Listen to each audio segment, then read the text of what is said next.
Why do you believe what you believe? Right? Why do you believe what you believe? All right.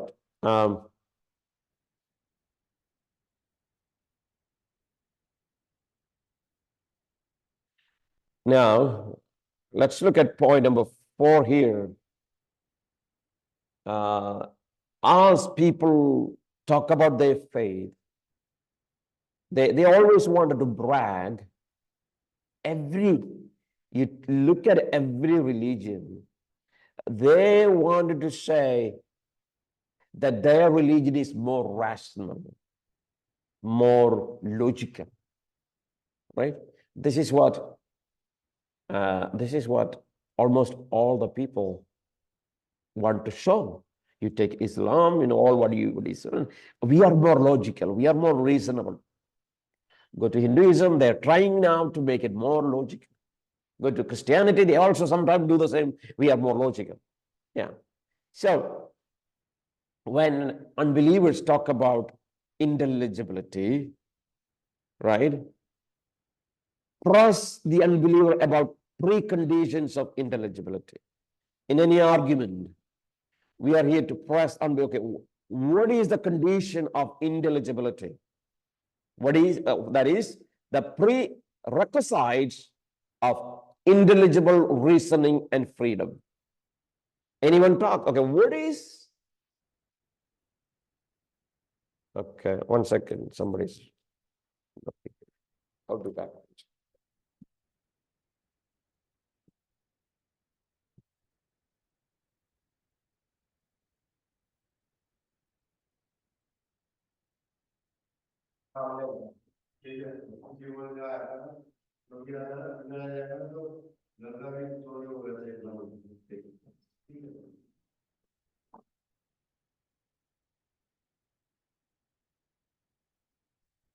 All right.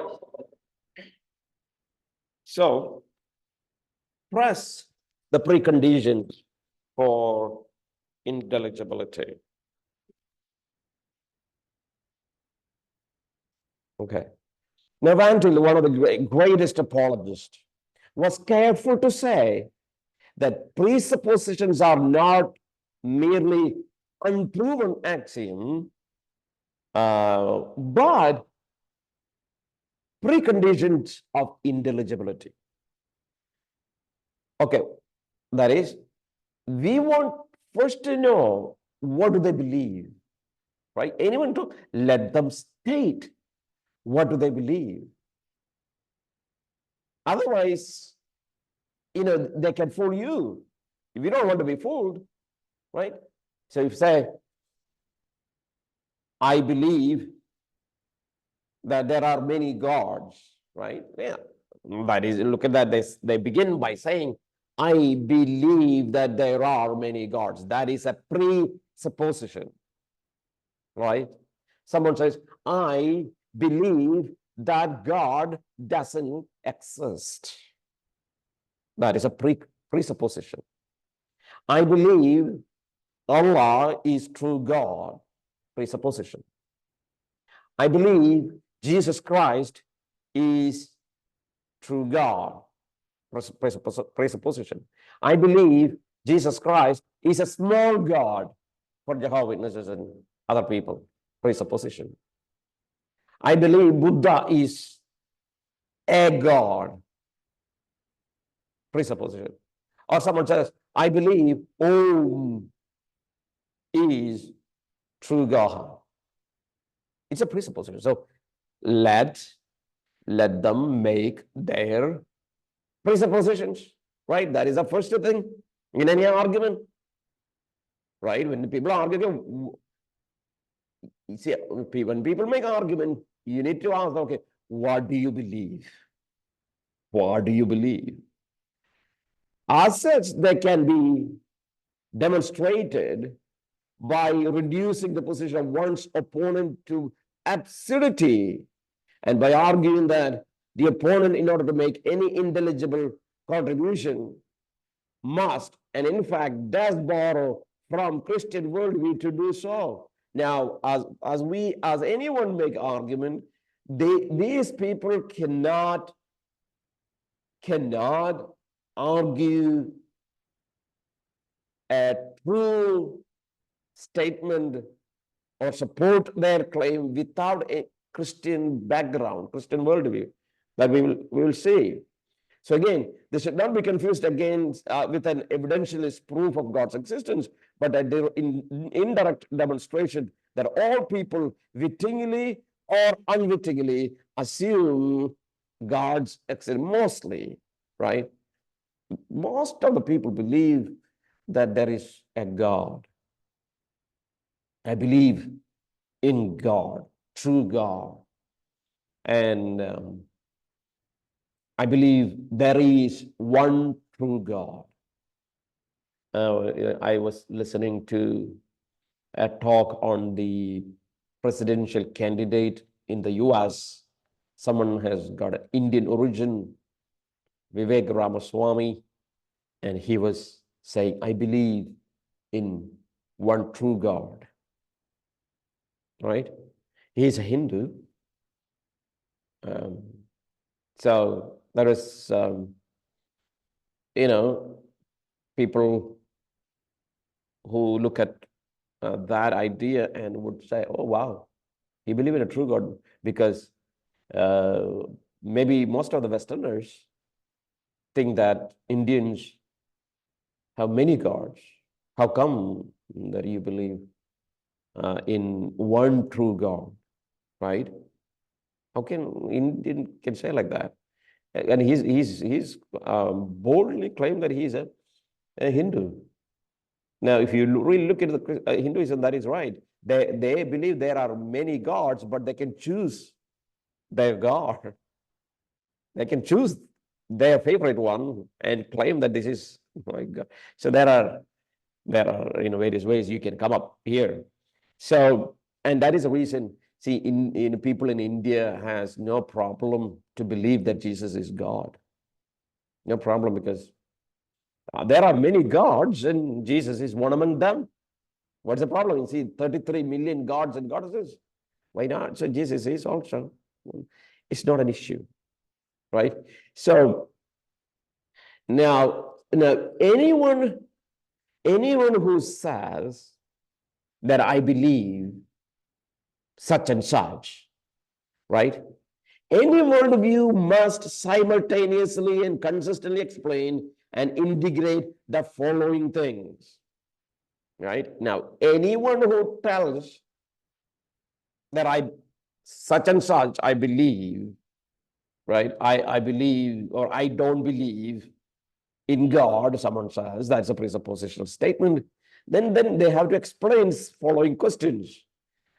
How do you account for logic and rationality? Is there any logic? All right, how do you account for that one? You say there are many gods.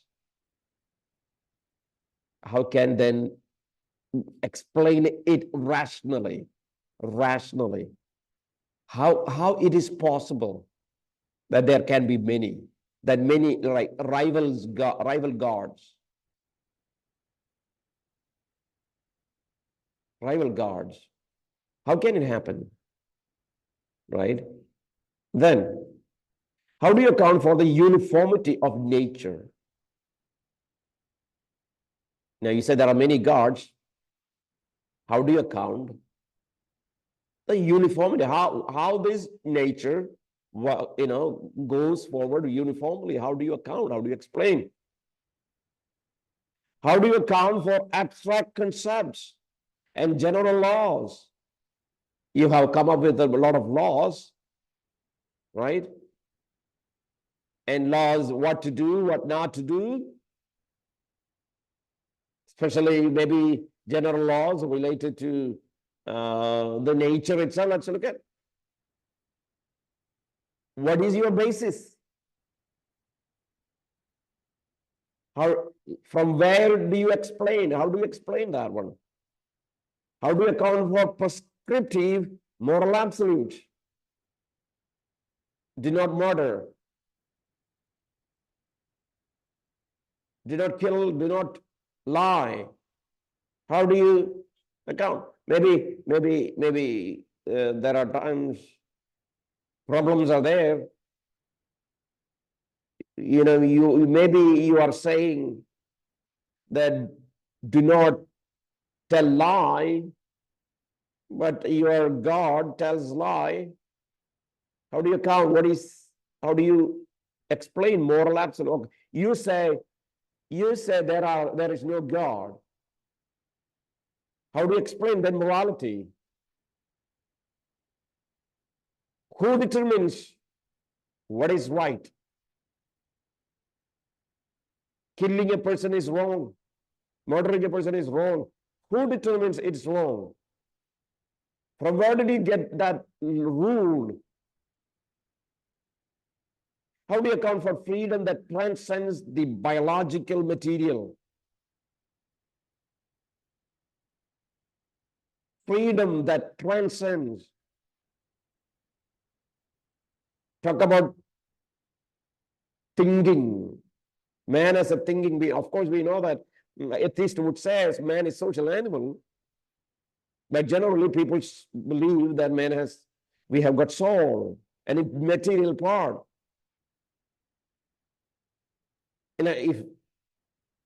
If everything is material, how do you account for mind? According to atheism, or materialism, they all believe that everything is material. If there is no material, how do you explain mind? Then, how do you account for non-uniformities? That is, exceptions that are raised by free will. The tendency to people to be unpredictable in a uniformitarian universe. Right?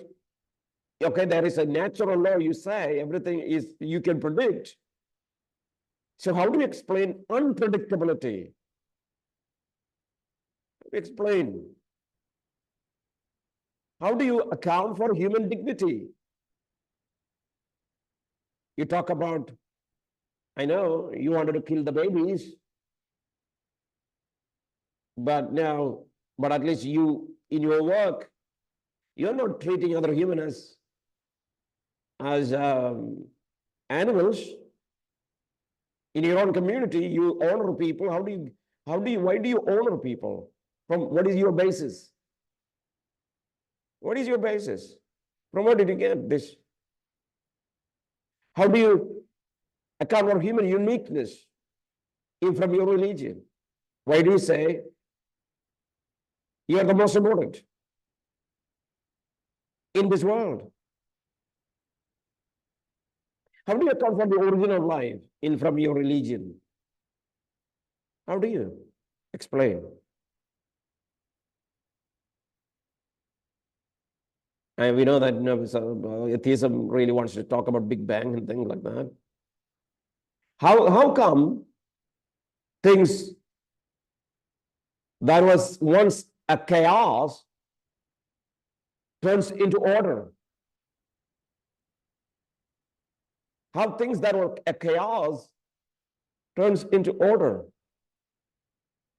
Things that were in order can turn into chaos, but you are saying just how that is logical. How do you account for the diversity and particularity encountered in human experience? How do you explain? You have different colored human beings, brown, black, white, red, and different way of look differently. How do you, and their practices are different, culture is different. How come it happened? How come it happened? How do you account for limitations and our falling short of being logical, predictable, moral, dignified, etc.? Now, we have all the rules. Who set the rule? And then why? How do you explain limitations and falling short of this all the rules that we said. And finally, how do we recover from these errors? How do you explain? So I am saying any number of theistic views might successfully answer some of these questions. But none except the Christian worldview can answer all these questions simultaneously. Only a Christian theology can explain everything simultaneously. Anyone who believes in God can explain some of the questions. The tendency of theistic worldviews is to get one of these correct. And then that's what they do. They get something correct, then idolize to the exclusion of others. Right? That's what they do. For some people, uniformitarianism is king. Right? That is, everything works uniformity. Everything is uniform. That means everything works according to the rule, according to the law that is placed, the natural law. Then how do you explain freedom? How do you explain freedom? Now, for some people, freedom is king, right? That is what some people like. We're talking about freedom. Then how do you explain morality? If freedom is the king, can you do anything you want in this world? No. Why do you restrict if freedom is the king? People talk about laws of logic or transcendent. It is from above. Now, then why do particular minds err on a Titanic scale? If everything should work according to the laws of logic, then why there are exceptions, right? Some of the things doesn't work according to the rules of logic. Why? And that is the reason there are people who were thinking were finally led to conclude maybe there is someone behind who can make natural laws and who is also able to violate that natural law, who can make laws of gravity, and who is capable of violating that gravity. Otherwise, how it works, right? People will not be able to answer. All right, so my point here is a simple one. Press the unbeliever about preconditions of intelligibility, right? Yes, that is, what is your presupposition? What do you believe? Then explain all these questions. That is what should be happening. And we know that all other world religion, including atheism, atheistic religion, is unable to answer these questions. All right. So let me stop it here. We will go because these are a little difficult. So I want us to get bit and pieces slowly so that we'll be able to have a clear understanding as we move further. All right.